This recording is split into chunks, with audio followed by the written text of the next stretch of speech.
अरे बेट्यानो, इतक्या लवकर मी काय जात नसतो तुम्हाला सोडून. हा, मला बी अजित पवार म्हणतात. पण गऱ्यांनो, नियतीचा खेळ बघा. खरंच आज माझा हा प्रवास इथंच थांबतोय. मी नेहमी म्हणायचो राजकारण आपल्या जागी आहे, पण काम महत्वाचं. लोकांनी मला कामाचा माणूस म्हटलं, तीच माझ्या आयुष्याची सर्वात मोठी कमाई होती.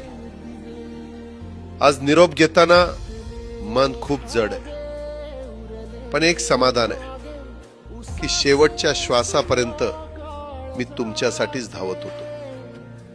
मी तुम्हाला शब्द दिला होता, जोपर्यंत माझे हातपाय चालतात तोपर्यंत तुमचं भलं करण्यासाठी मी झटत राहील. नियती बघा कशी असते.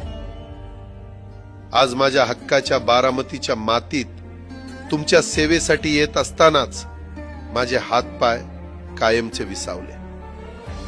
पण मला अभिमान वाटतोय की मी रिकाम्या हाताने नाही, तर तुमच्या कामाची फाईल छातीशी धरूनच या जगाचा निरोप घेतोय.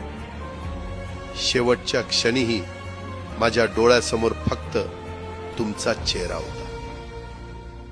माझा स्वभाव थोडा रोखठोक होता.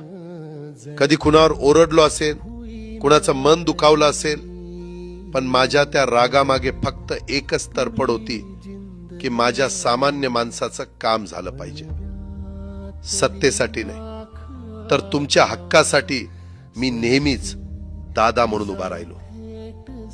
आता मी निरोप घेतोय, पण महाराष्ट्र थांबता कामा नये. माझी जबाबदारी आता मी तुमच्यावर सोपवतोय.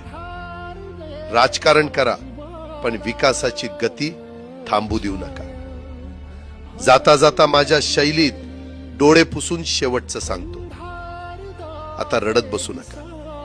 उठा आणि कामाला लागा. माझा महाराष्ट्र आपल्याला अजून खूप पुढे न्यायचा आहे. तुमचाच कामाचा माणूस अजितदादा पवार. सुटले धागे उरले माग उसास